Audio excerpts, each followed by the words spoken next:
guys, welcome back to my channel. It's Shalom Pop Culture. Hope you're having a lovely morning, day, or evening. If you don't know who I am, my name is Shalom and I do videos and basically just pop culture, celebs, music, new releases and all that jazz. If you like how that sounds, press the subscribe button and also press the notification bell so you're notified every single time I post. Okay, so I don't know what I'm going to title this video, but as you can see, I am talking about Kehlani. I'm going to talk about the rise and the fall, and you guys might be like, oh, she hasn't fell off, but I'm going to get right into it because her last body of work didn't sell like that much. It didn't sell as good as, you know, the rest of her bodies of work. And I also decided to do a deep dive because I asked you guys in my community tab what video you want to see, so always check out my community tab because I do loads of fun things. I make you guys vote for thumbnails, vote for videos, and yeah, let's just get right into it. Kehlani has been doing music for a really long time, since about 2014. She's featured with a ton of artists, so I'm not going to go through every single album. I'm gonna probably go from Sweet Sexy Savage because come on guys, like that is when she proper blew up. Like yes, she put herself on the map with her album You Should Be Here in 2015.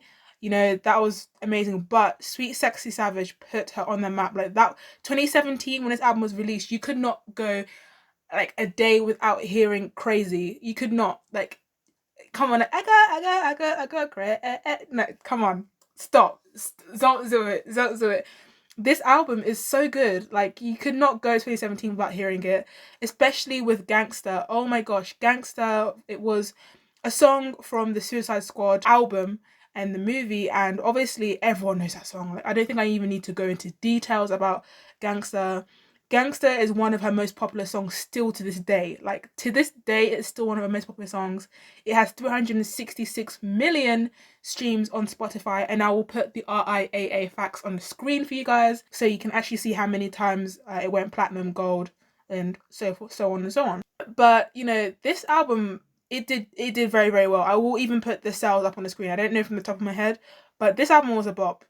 Although I think one of the critiques I had for this album, it was very like, I think Kehlani's genre is like pop R&B, and it was very like not generic songs because like Crazy is a good song. Like I'll still put on Crazy to this day. Like, that's such a good song. But compared to her music now, it was very not as mature, and it was a bit more of a generic pop R&B, if that makes any sense. But still, it was still a good album and it was still good music, and it was still you know, it put her on a map, so it worked. It did what it had to do. And in 2017, like Kehlani was just collaborating with a whole bunch of people. I'm not gonna lie. In 2017, she also featured on the Fast and Furious soundtrack with G-Eazy, and that song did actually very, very well, surprisingly, because it's not surprising because G-Eazy, well, at that time he was popping. Everyone was obsessed with G-Eazy, and that song has 365 million streams to date. That song, I don't know, but like G-Eazy just annoys me. I don't know what it is. Like he doesn't give me the ick, but he just, I don't know. I'm just like, I don't know. I can't listen to his music in 2023. Like, I don't know. But that's just probably just me. I probably just me. And then she also released Honey in 2017, and that song is such a bop. It is a slow ballad song where her vocals would shine. I think this is where Kehlani proved that she could actually like really, really sing, because in this Sweet Sexy Savage, songs weren't really focused too much on her vocals. It's mainly like the beat and how catchy and boppy the songs were. But Honey really showcased her vocals and how she could like really, really sing, because you know the song literally has like guitar in it and like a couple like electronic beats, and then it's just vocals and that's it. And you know, her vocals are really crisp. I really like how they sound. They're smooth, and I appreciate that. I really do appreciate that. And I'm just gonna touch on another like viral collab that she did with Charlie Puth, and that song Done For Me is so good, so good. That featured on Charlie Puth's 2018 album Voice Notes, and that has 260 million streams, and that song is so good. Charlie Puth and Kehlani, I would have never thought, like those two together would actually work. I would have never thought, like who would have thought, like Kehlani and Charlie Puth. I would have never thought that would happen or that would even work, but it did, and their vocals just meshed together so well. I was pleasantly surprised, and that song has been in my playlist for a good couple of years. I'm not even gonna lie, like To be honest, anything from Charlie Puth's Voice Notes album has been in my playlist for years, because that album is fire. It's fire. I can't deny.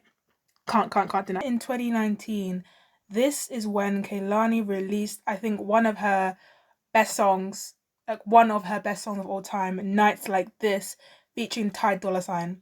Oh my gosh, when I say I probably paid her mortgage off, I'm not joking with this song, because this song, it was just perfect. Like her pen game, her writing, like basically, if you've never listened to it, which I'd be very surprised, she's basically talking about like heartbreak and a girl that basically left her for a dude, right?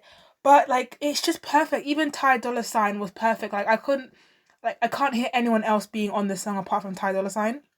This song was just perfect, and it just hits. Even though I've never had my heart broken or anything, and never even been in a relationship, but this song just hits. Like, oh my gosh, it really does hit when you're like, it just hits. It's so good, and it was a standout single for. I thought it was an EP, but Spotify sings an album, so I'm just gonna go over what Spotify says. It's While We Wait, and my favorite songs in this album is probably Nights Like This, obviously, duh.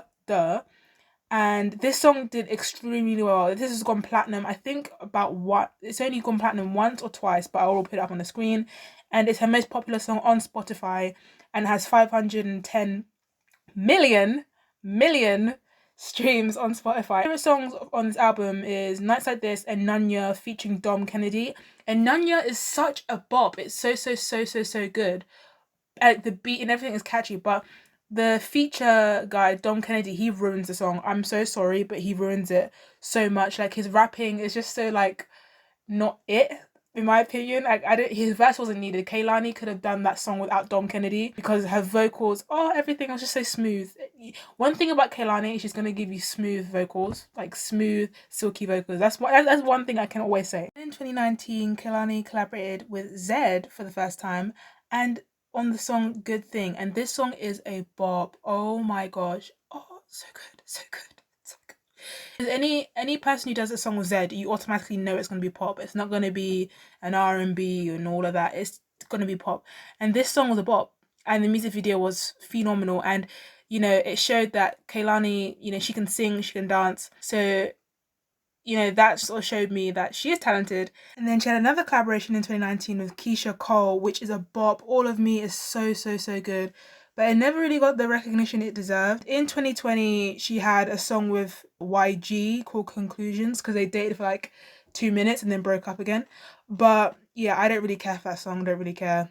YG hasn't been relevant since like 2013.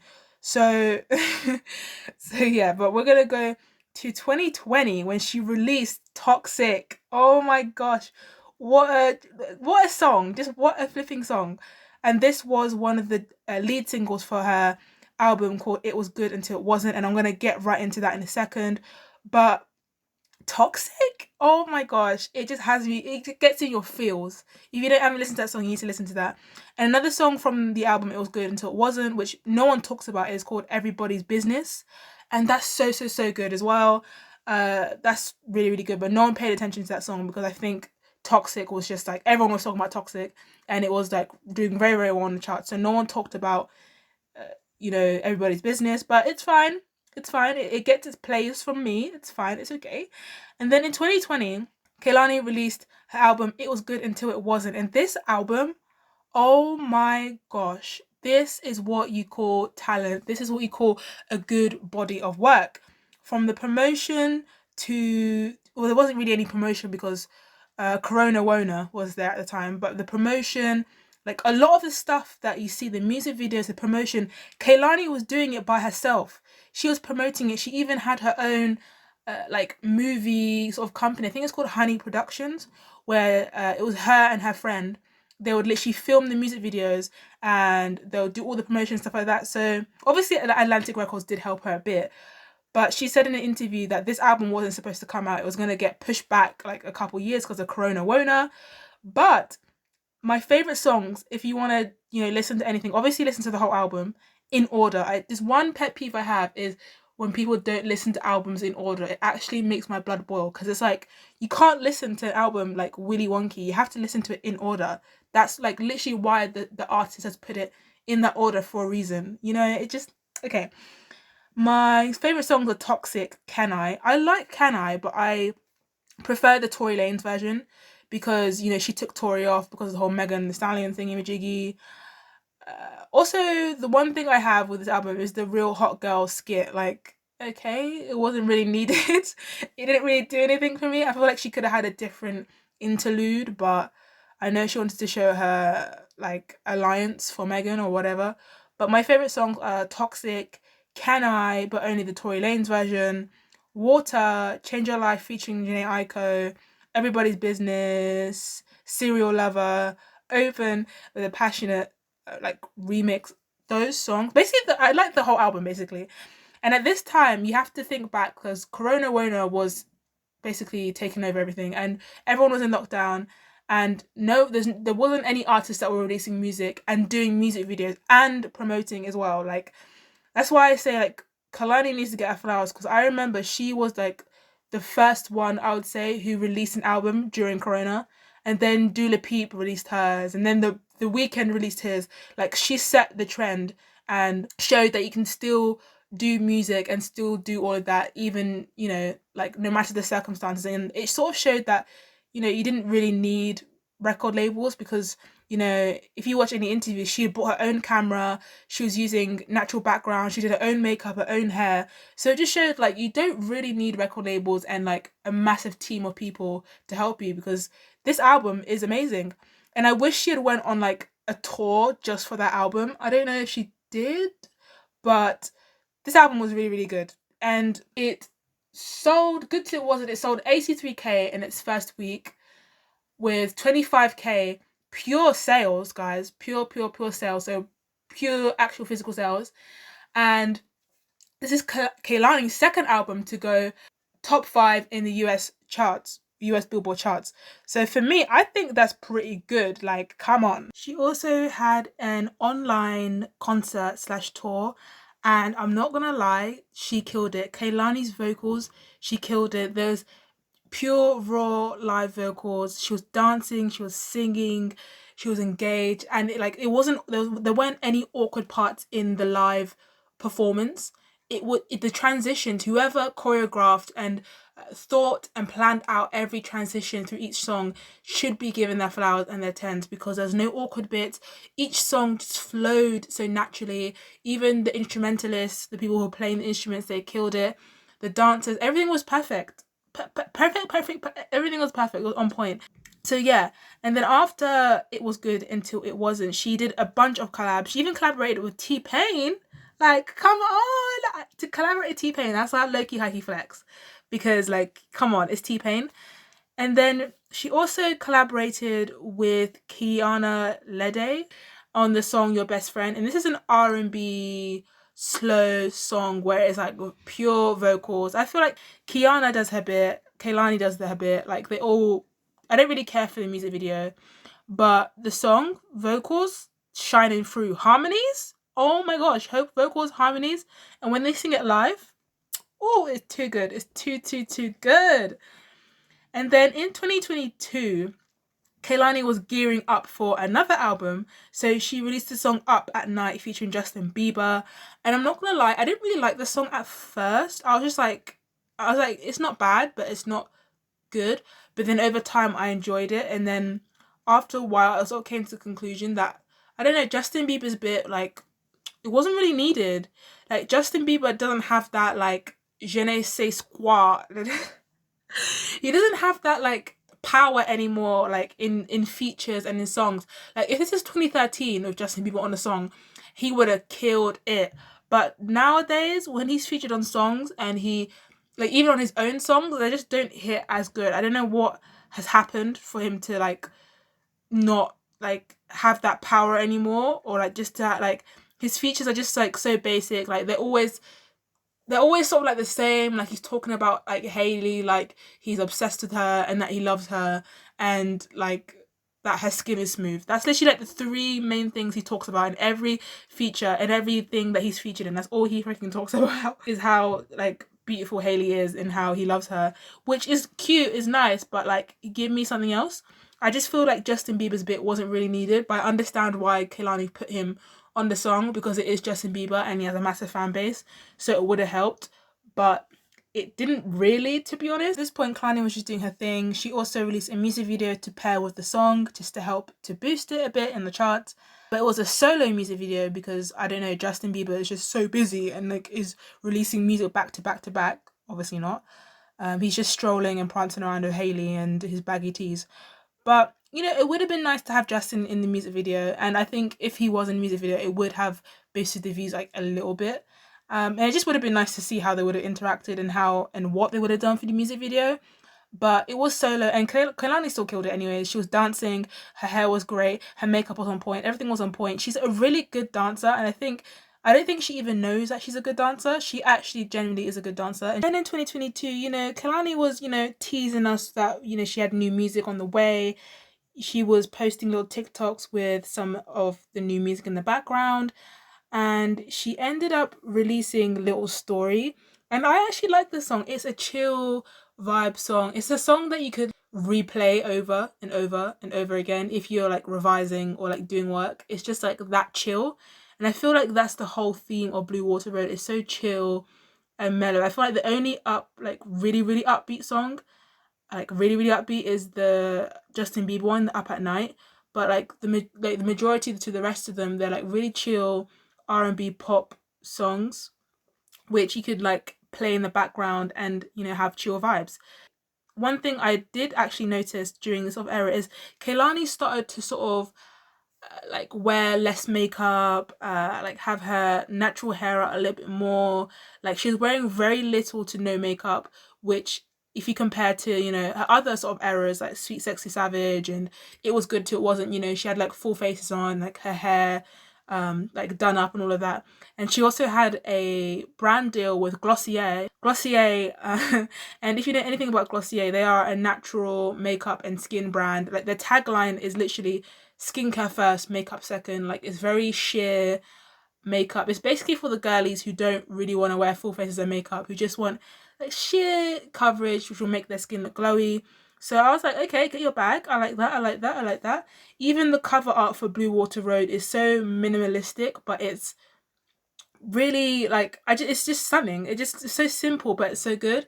And if you look back on her Instagram feed at this point, she was like posting surfing videos and swimming videos and like all of this stuff. I don't know. It was just like the wet hair on the music on the cover art. It was just perfect. Like everything just went together. She was posting little like behind the scenes on her YouTube. Like she was really like pushing this album. And when she released Little Story, you know, it's like a slow like pop song, slow, maybe a little bit R&B pop song.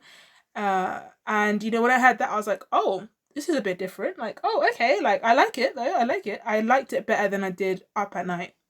Now we are going to get into the nitty gritty bitty things of sales and first weeks. You know, a lot of people say that sales and first weeks don't really matter as long as the music is good. But when you're signed to a big corporate giant record label, sales and all of that, and how many units you're going to sell in your first week, that literally matters. It could be the difference where a record label shelves you for 8 months or whether they let you release another body of work. So it is actually very important, especially if you're signed to a record label or one of the big three like Universal, The big three consist of Universal, Sony, and the other one I forgot. But yeah, they do matter. I'm going to get right into it. So Blue Water Road, which this actually breaks my heart because this is actually, I think this is one of Kehlani's best albums so far. Like it's one of her best bodies of work. So the numbers I'm going to say, it really does break my heart, okay? It really makes me want to cry because I'm like, how? It just shows that people don't care about true talent and they only care. Okay, Blue Water Road ended up doing 22K first week. Like, first week. Wow. Like, I think that is one of like Kehlani's like worst first weeks I've seen compared to her last album Good Till It Wasn't, which did 83K first week and 25K in pure sales. So to have this go 22K first week, I know Atlantic Records were not very happy with that, but it did peak at number 13 on the US Billboard 200. But to be honest, this album, like Kehlani was sort of taking a bit of a more artistic role, especially when it came to music videos. Like she was the choreography was on point. Like, she was dancing, like the choreography was on point. Her pen game for these songs in the album was on point. Like, if you listen to the lyrics, she's so, especially for Everything, I'm gonna get into my favorite songs, but for the song Everything, like, she's so like poetic but like sensitive, and she like she's just her pen game is just a 10/10. It's a 10 out of 10 for me. That really does break my heart. 22K only, so it's just not great. But I sort of wish Atlantic Records put a bit more like effort. I know she did do like trailers for the album and stuff like that, but I feel like they just could have done a bit more, because in my opinion, Kehlani was doing quite a lot, like especially with social media. She was using like her social media and talking to fans and stuff like that. But I feel like, Atlantic Records, instead of putting your money into Cardi B and all of her flop singles, why don't you put that money into Kehlani and actually invest in her? Because, like, I don't understand why they didn't, put in more work for this album, because we've seen before how, Kehlani can actually sell and she can actually be successful in the charts. So I feel like they just could have put a bit more work and a bit more money into her, instead of supporting like Cardi B and all of like Jack Harlow's flop singles. So, but I will get into my favorite songs. My favorite songs on the album is Little Story, Any Given Sunday, Shooter Interlude. I love the interlude. I think that's one of my favorite interludes like I've heard in a long time. Wish I Never, Everything interlude. Oh my gosh, okay. Everything, and Wondering featuring Thundercat and Ambre. That song is so good. And I do like Tangerine. That is a good song as well. Basically, yeah, I just liked the album. It was something different. It was something new. And one thing I will say, if when you compare this to, her previous work, Kehlani's vocals have improved so much. They have matured so much into something that's so smooth and crisp. And she has so much more vocal control now than she did, I don't know, for like Crazy or Distraction or something like that. Like, her vocals have improved so much. Like, oh my gosh.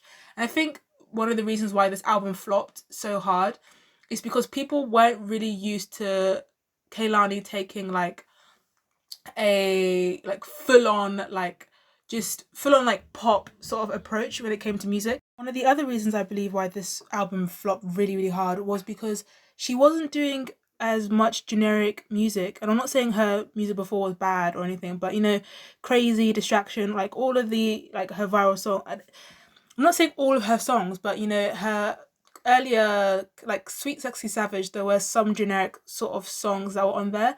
And this album, there were like no generic songs. The lyrics actually meant something. Like, you have to listen to the song, you have to listen to the lyrics. And I think maybe it's just me, but I love picking apart lyrics. I love like seeing what they mean, or like who it refers to, especially when it comes to rap, like Kendrick Lamar, Nicki Minaj. I love picking up lines and seeing who they're taking disses at, who they're talking about here, what are they referring to, what place. I just love that. But my generation of people, so like Gen Z, I don't say Z because I'm not American, but Gen like Z people, and just sort of people in general, people are having short attention spans, and they want just quick, boppy, catchy songs which are just going to be like played on the radio and people can like dance to on TikTok. They don't want songs which make you think and make you have to pause the song every 5 seconds to see who they're referring to and stuff like that.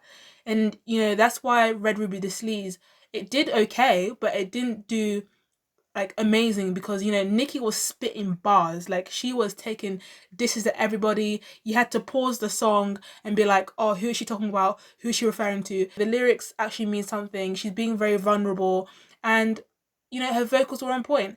And I just think we're at a space in society where everyone has short attention spans and everyone just wants quick TikTok boppy songs, and they don't want music which actually has meaning and which actually you can actually pick apart the lyrics. And that's one of the reasons why I think it also flopped. It's a shame that people don't even know that this album exists and they only know like Sweet Sexy Savage and it was good until it wasn't. It's actually a shame, because this is actually a very like solid, good album. And she hasn't released any other album after this. This was, her last album. But she is on tour, I believe. I'm not sure if she still is on tour, but she was on tour.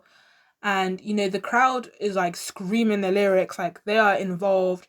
So yeah, I think, you know, for tours and stuff like that, she's fine. But it's a shame because talent doesn't matter anymore. You know, talent and lyricism doesn't matter anymore. As long as you're pretty and you know, you can like roughly rap on like a beat for 4 bars, you know, that's good enough. People will love that. People eat that up. You know, and it's a shame because I think this is one of Kehlani's literally like best albums or like best sort of frame of work. And you know, God forbid anything happens to Kehlani, but you know, as everyone does, everyone's so fake on the internet. You know, if something was ever to happen to Kehlani, people will be like, oh, we loved her so much. We loved her last album. Like, oh, she's so talented. But, you know, give her her flowers now. Give her her flowers. And this goes for any artist. Give them their flowers whilst they're alive and whilst they're still here. Don't be fake. Don't have your fake energy when they're dead or when they're close to dying. Don't then give them their flowers. Give them their flowers now. Like, you know what I mean? Don't be fake because you guys do that all the time. And I guarantee that that would happen with Kehlani. People be like, "Oh, she's so talented. We loved her music. We loved Blue Water Road." But then it sold 22K first week. So make it up, okay? Make it make sense. But that's all I have for today's video. Hopefully you like the video. So don't forget to like, comment, share, subscribe, press the notification bell so you're notified, and also check out my shorts in my community tab. And that is Shalom Pop Culture out.